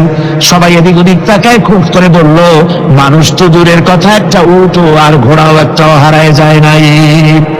একজন বলল, আমার একটা পেয়ালা, যে পেয়ালা আমি পানি পান করতাম, সেই পেয়ালাটা তুফানে ছিটকে কোথায় চলে গেছে, ওইটা হারায় গেছে। হযরতে সাদ বলেন, মুজাহিদের কোনো জিনিস দরিয়া নিতে পারে না, অবশ্যই তা ফেরত আসবে। এই কথা তিনি বলতেছিলেন, হঠাৎ করে দরিয়ার কিনারে একটা আওয়াজ হলো, দেখা গেল তুফানের ভিতরে সেই হারানো বাটিটা তাদের মধ্যে বেরিয়ে এসেছে। আল্লাহু আকবার! মুজাহিদদেরকে সাহায্য করেন স্বয়ং আল্লাহ রাব্বুল আলামিন। আফ্রিকার জঙ্গলের কাছে ভিন্ন ইতিহাস, জঙ্গলের কাছে মুসলমানদেরকে থাকতে দেওয়া হয়েছিল। মনে করা হয়েছিল জঙ্গলের সমস্ত হিংস্র প্রাণীরা এই মুসলমানদের শেষ করে দেবে, যুদ্ধ করা লাগবে না। হযরতে সাদ সে অবস্থা বুঝতে পারলেন, তিনি একটা মঞ্চ তৈরি করলেন। সেই মঞ্চের উপরে দাঁড়ায় জঙ্গলের প্রাণীদের দিকে লক্ষ্য করে তিনি নোটিশ জারি করে দিলেন, বললেন, ইয়া আইয়াতুহাল হাশারাতু ওয়াস-সিবাউ নাহনু আসহাবু রাসূলুল্লাহ সাল্লাল্লাহু আলাইহি ওয়াসাল্লাম। হে জঙ্গলের হিংস্র প্রাণীরা, আমরা আল্লাহ রাসূলের সাহাবী, ফাইন্না নাজিলুনা ওয়ামান ওয়াজাদনা বাদাহু কাতালনাহু। আমরা রাসূলের সাহাবী, এইখানে আল্লাহর দ্বীনকে কায়েম করার জন্য আমরা এসেছি, আল্লাহর কলেমার আওয়াজ নিয়ে আমরা এখানে রাত কাটাবো। সুতরাং এই জঙ্গলের ভিতরে হিংস্র প্রাণী যত আছো, সব আমাদের এই জায়গা ছেড়ে অন্যত্র চলে যাও। আফ্রিকার জঙ্গলি মানুষরা চিন্তা করলো, মানুষের কথা কি জঙ্গলি প্রাণীতে শোনে নাকি, পাগলে কয় কি? তারা তাকায় তাকায় দেখলো, হযরতে সাদের এই ঘোষণার পরে বাঘের কাতারে বাঘ, সিংহের কাতারে সিংহ, সাপের কাতারে সাপ, যার যার ডিম আর বাচ্চাগুলি মুখে কামড়ায়া সাহাবীদের এলাকা ছেড়ে দিয়ে তারা অন্যত্র চলে গেল। আমার মুসলমান ভাইরা, এই ছিল মুসলমানদের ইতিহাস। দিন প্রতিষ্ঠা করার কাজে মুসলমান এগোলে আল্লাহই মদত করেন। কে মদত করেন? এই অপরাধে বেলালকে তারা মেরেছে, তাকে ভাইরা ওরা হযরতে খাব্বাবকে বেঁধেছে, ওটির সাথে বেঁধে চতুর্দিক থেকে তীর নিক্ষেপ করছে, তরবারি মারতেছে, শরীরের গোশত। সুবহানাল্লাহ করে হযরত আব্বাস রাদিয়াল্লাহু তাআলা আনহু বর্ণনা করছেন, সামি'তু রাসূলুল্লাহ সাল্লাল্লাহু আলাইহি ওয়াসাল্লাম ইয়াকুল, আইনান লা তামাসসুহান নারু আইনুন বাকাত মিন খাশিয়াতিল্লাহ ওয়া আইনুন বাতাত তাহরিসু ফি সাবিলিল্লাহ। রাওয়াহু তিরমিজি। হযরত ইবনে আব্বাস রাদিয়াল্লাহু তাআলা তিনি বলছেন, আমি রাসূলুল্লাহকে বলতে শুনেছি, আল্লাহর নবী বলেছেন, দুইটি চোখকে জাহান্নামের আগুন দুইটা চোখকে স্পর্শ করবে না। একটা চোখ হচ্ছে গভীর রাত্রে যারা আল্লাহর ভয়তে, জাহান্নামের ভয়তে যারা কান্দে, জাহান্নামের আগুন ওই চক্ষুকে স্পর্শ করবে না। আর যারা দিন প্রতিষ্ঠার জন্য, আল্লাহর দিন কায়েমের জন্য ময়দানে যারা লড়াই করে, রাতের বেলায় পাহারা দেয়, ওই পাহারারত চোখে, চোখের মধ্যে জাহান্নামের আগুন ওই চোখে স্পর্শ করবে না। আমার ভাইরা, হযরত উসমান রাদিয়াল্লাহু তাআলা বলছেন, মান রাবাতা লাইলাতান ফি সাবিলিল্লাহ কানাত কাআলফি লাইলাতিন সিয়ামুহা ওয়া কিয়ামুহা। হাজার রাত ধরে রোজা রাখলে, হাজার রাত ধরে ইবাদত করলে, আর হাজার দিন ধরে রোজা রাখলে যে সওয়াব হবে, একটা একটা রাত যদি কেউ পাহারা দেয় আল্লাহর দ্বীনকে প্রতিষ্ঠার জন্য, আল্লাহর দ্বীনের কোন ইসলামী রাষ্ট্রের প্রহরায় যদি কেউ যদি থাকে, একটা রাতে পাহারা দিয়ে যে সওয়াব হবে, হাজার হাজার বছর ধরে নামাজ রোজা করে ওই সওয়াব পাওয়া যাবে না। সুবহানাল্লাহ। অর্থাৎ হাজার বছর ধরে নামাজ রোজা করার মতোই সওয়াব পাহারা দেওয়া আল্লাহর দ্বীনের ইসলামের রাষ্ট্রকে। বন্ধুগণ, রাসূল পাক সাল্লাল্লাহু আলাইহি ওয়াসাল্লাম তিনি বলেছেন, কিয়ামতের দিন জাহান্নামের আগুন আর জিহাদের ময়দানের ধুলি এই দুটি একসঙ্গে কোন মানুষের পেটের মধ্যে প্রবেশ করবে না। রাসূল পাক সাল্লাল্লাহু আলাইহি ওয়াসাল্লামের একটি হাদিস যা মিশকাত শরীফের মধ্যে বর্ণিত আছে। মিশকাত শরীফের সম্ভবত 336 পৃষ্ঠায় এই হাদিসটি বর্ণনা করা হয়েছে যে হযরত ইবনে আইস রাদিয়াল্লাহু তাআলা আনহু হচ্ছেন এই হাদিসের রাবী। তিনি বলছেন, একবার হুজুর সাল্লাল্লাহু আলাইহি ওয়াসাল্লাম এক ব্যক্তির জানাজায় গিয়ে উপস্থিত হলেন। হযরত ওমর রাদিয়াল্লাহু তাআলা আনহু তখন হুজুরকে বললেন, হে রাসূল, আপনি এই লোকটার জানাজা পড়বেন? এই লোক তো ইসলামের এই ক্ষতি করেছে, সেই ক্ষতি করেছে, অমুক করেছে, এই লোকটার আপনি জানাজা পড়বেন? হুজুর তখন উপস্থিত লোকদের জিজ্ঞেস করলেন, হাজিরিন, তোমরা কি কেউ এই লোকটাকে কোন ইসলামের ভালো কাজ করতে দেখেছো? একজন লোক দাঁড়িয়ে গেলেন। তিনি বললেন, হে আল্লাহর নবী, আমি সাক্ষী, আমি দেখেছি একটা মুজাহিদ বাহিনী জিহাদ করে ফিরতেছিল, তো এক জায়গায় তারা ডেরা গাড়লো, শিবির স্থাপন করলো, রাত কাটাবে বলল। আমি দেখেছি এই লোকটি সারা রাত সেই মুজাহিদদেরকে, সাহাবীদেরকে সারা রাত জেগে জেগে পাহারা দিয়েছে। আল্লাহর নবী জানাজার ইমামতি করলেন, আর এরপরে তাকে কবরের মধ্যে মাদফুন করে দিয়ে নবীজি তার কবরের পাশে দাঁড়িয়ে বললেন, ইন্না আসহাবাকা ইয়াযুন্নুনা আন্নাকা মিন আহলিন নার ওয়া আনা আশহাদু আন্নাকা মিন আহলিল জান্নাহ। নবীজি বলছেন, ও কবরবাসী, তোমার সাথীরা মনে করে তুমি জাহান্নামী, আর আমি নবী মুহাম্মদ সাল্লাল্লাহু আলাইহি ওয়াসাল্লাম সাক্ষী দিচ্ছি তুমি বেশক আল্লাহর বেহেশতি, তুমি অবশ্যই আল্লাহর জান্নাতে যাবে। এরপর হযরত ওমরের দিকে ফিরে রাসূলুল্লাহ বললেন, ওমর, মানুষের শুধু বাহ্য দৃশ্যটাই দেখো না, তার অন্তরের জাযবাটাকেও কদর করো। সুবহানাল্লাহ। এই জিহাদের ময়দানে যারা কাজ করে, জান দেয়, মাল দেয়, আল্লাহ পাক তাদের উপরে রহম করেন। এই জিহাদ হচ্ছে এক অগ্নি পরীক্ষা। এই জিহাদটা কি? অগ্নি পরীক্ষা। এমনি এমনি বেহেশতে যাওয়া যাবে না ভাই। আল্লাহ রাব্বুল আলামিন কোরআনে কারীমের মধ্যে বলেছেন, আহাসিবান নাসু আন ইউতরাকু আন ইয়াকুলু আমান্না ওয়া হুম লা ইফতানুন। লোকেরা কি ভেবেছে নাকি যে ঈমান এনেছি এই কথাটা বললেই আমি বেহেশত দিয়ে দিই, মুমিন বলে সার্টিফাই করব? না, যখনই তারা বলবে আমি মুমিন, আমি তখন তাকে অবশ্যই পরীক্ষা করব। এই পরীক্ষায় তাকে পাশ করতে হবে। কোরআনে কারীমে আল্লাহ রাব্বুল আলামিন অনেক জায়গায় এই কথাগুলি বলেছেন, এমনি এমনি ছেড়ে দেওয়া হবে না। আমি অতীতের লোকদেরকেও পরীক্ষা করেছি, তোমাদেরকেও পরীক্ষা করব। পরীক্ষা না দিয়ে কেউ তোমরা বেহেশতে যেতে পারবে না। এই জমিনে তোমাদের আগুনের পরীক্ষা দিতে হবে। পয়গম্বরেরা কষ্ট করেছেন, সাহাবায়ে কিরাম কষ্ট করেছেন। আল্লাহ রাব্বুল আলামিন তিনি বলছেন, আম হাসিবতুম আন তাদখুলুল জান্নাতা ওয়া লাম্মা ইয়াতিকুম মাসালুল লাযীনা খালাউ মিন ক্বাবলিকুম মাসাতুহুমুল বাসাউ ওয়াদ-দাররাউ ওয়া যুলজিলু হাত্তা ইয়াকুলার রাসূলু ওয়াল্লাযীনা মা'হু মাতা নাসরুল্লাহ আলা ইন্না নাসরাল্লাহি করিব। আল্লাহ রাব্বুল আলামিন বলেন, তোমরা কি মনে করেছো যে তোমরা বেহেশতে প্রবেশ করবে, অথচ তোমাদের পূর্বে যারা এই পৃথিবীতে এসেছিল তাদেরকে আমি যেমন পরীক্ষা করেছি ওরকম পরীক্ষা এখনো তোমাদের উপরে আসে নাই, ওরকম বিপদও আসে নাই, মুসিবতও আসে নাই। এমন বিপদ এসেছিল নবীদের উপরে, সাহাবায়ে কিরামদের উপরে, যে বিপদে মানুষ চচ্চরিত হয়ে গিয়ে নবী এবং তার সাথী সঙ্গীরা একথা তারা মুখ থেকে বেরিয়ে গেছে, মাতা নাসরুল্লাহ। আয় আল্লাহ, তোমার মদদ কখন আসবে? তোমার মদদ কখন আসবে? মার খেতে খেতে তো শেষ হয়ে গেল। এইভাবে যখন মার আসে চতুর্দিক থেকে, আর মুমিনেরা ময়দানে পা জমায়ে টিকে থাকে দিন প্রতিষ্ঠার জন্য, আল্লাহ তখন খুশি হয়ে এক সময় ঘোষণা করে দিবেন, আলা ইন্না নাসরাল্লাহি করিব। আর দেরি নাই, আমার মদদ, আমার সাহায্য তোমাদের জন্য অবধারিত। সুবহানাল্লাহ। আমার ভাইরা, বিষয়টা সহজ নয়।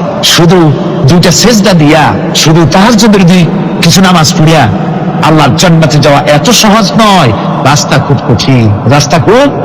ये शहादत गाहे उल्फत में कदम रखना, ये शहादत गाहे उल्फत में कदम रखना, लोग समझते हैं आसान है मुसलमान होना। এটা হলো শাহাদাতের উত্তপ্ত ময়দানে পা রাখা। লোকেরা মনে করে ইসলাম গ্রহণ করা, মুসলমান হওয়া বুঝি বড় সহজ ব্যাপার। এত সহজ না। আমরা হানফি মাসলাকের লোক, ইমাম আবু হানিফার মাসলাক অনুযায়ী চলি। আমরা মনে করি বেহেশতে এমনি যাব, কিন্তু আমাদের ইমাম সাহেব কি করছেন ওই ইতিহাস আমাদের জানান। খাজা বাবার মহব্বতে অস্থির। রজব মাস আসলে পরে বড় বড় ডেক্সি চড়ায়, সেই ডেক্সির উপরে লাল শালু বিছায়, তারপরে টাকা পয়সা রোজগার বহুত করে। আসলে তো খাজা না, আসলে হচ্ছে ইয়া খাজা কুস্তু আজা, পেট তো ভরে যায়। পেট ভরার জন্য পয়সা করে ইনকাম করা। খাজার লা ইলাহা ইল্লাল্লাহ এই চিশতিয়া তরিকার জিকির গ্রহণ করা হয়েছে, কিন্তু চিশতিয়া তরিকা যে আরেকটা আছে, কারাগার পর্বতে পৃথিবীরাজের সঙ্গে লড়াই করা, সেইটার কাছে নেই আমরা। সেটা ইমাম আবু হানিফা শুধু মস্তাই বলেন নাই, দিন প্রতিষ্ঠার জন্য রক্ত দিয়েছে, ঠিক কিনা? 8 বছর, 8টি বছর পর্যন্ত কারারুদ্ধ ছিলেন।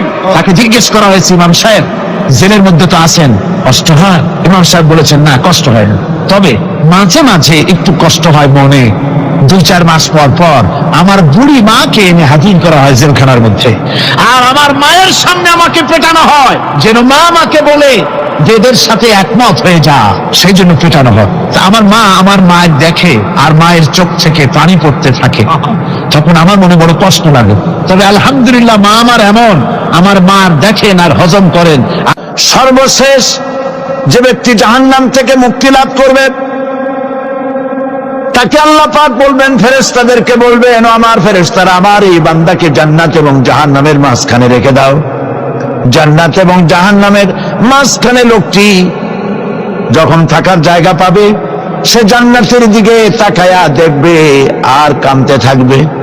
আল্লাহ পাক জিজ্ঞেস করবেন, বান্দারে যুগের পর যুগ ধরে জাহান্নামে কেঁদেছ, আমি রব্বুল আলামিন জাহান্নাম মাফ করে দিয়া জান্নাত জাহান্নামের মাঝখানে রেখে দিয়েছি, আযাব থেকে তো বেঁচে গেছো, এখন কান্দো কেন?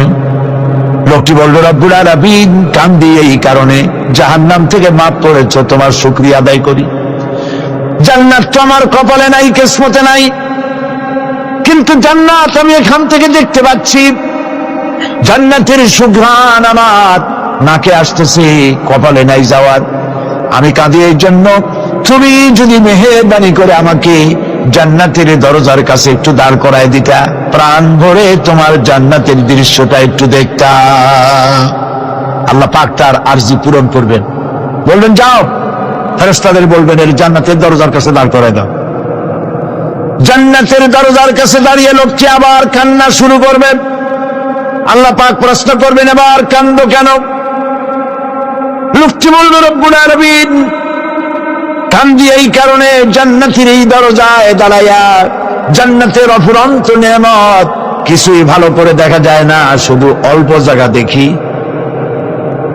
যদি তুমি আমারে দয়া করে জান্নাতের মাঝখানে দাঁড় করায় দিতা, চতুর্দিকে তাকায়া তাকায়া দেখা কলিজারে ঠান্ডা বানাইতাম। তবে আমি ওয়াদা করি, জান্নাতের কোনো নাজ নেয়ামত, কোনো ফল আমি খাবো না, ধরবো না, সইব না। একটুখানি মেহেরবানি করে মাঝখানে দাঁড় করায় দাও, জান্নারে ঠান্ডা করি। আল্লাহ রব্বুল আলামিন ফেরেশতাদের বলবেন, আমার এই বান্দারে জান্নাতের মাঝখানে দাঁড় করাইয়া দে। আল্লাহর নবী বলেন, জান্নাতের মাঝখানে দাঁড়িয়ে লোকটি আগের চাইতে আরো জোরে চিৎকার মেরে কাঁদতে থাকবে। আল্লাহ পাক বলবেন, বান্দারে কি হলো তোর? দরজার কাছে আসতে চাইছিলে, আইনা দিলাম। আবার এবার মাঝখানে আসতে চাইছো, তাও এনে দিয়েছি, আবার কান্দো কেন? লোকটি বলবে, রব্বুল আলামিন এবার কান্দি এই জন্যে, তুমি যখন দয়া করে একটিবার জান্নাতের মাঝখানে এনে আমাকে দাঁড় করায় দিয়েছ, তুমি রহমান রহিম গফুরুর রহিম, এই জান্নাত থেকে আবার আর বাইর করে দিও না।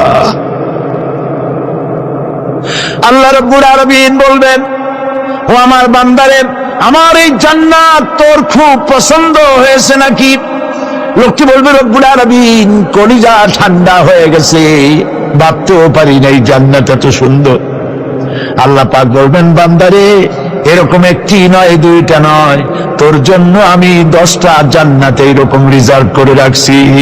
সুবহানাল্লাহ সুবহানাল্লাহ। আল্লাহ পাককে ভয় করে পৃথিবীর সমস্ত পাপ থেকে যারা নিজেকে রক্ষা করবে আল্লাহ তাদের জন্য এই জান্নাত রেখে দিয়েছেন। সুবহানাল্লাহ।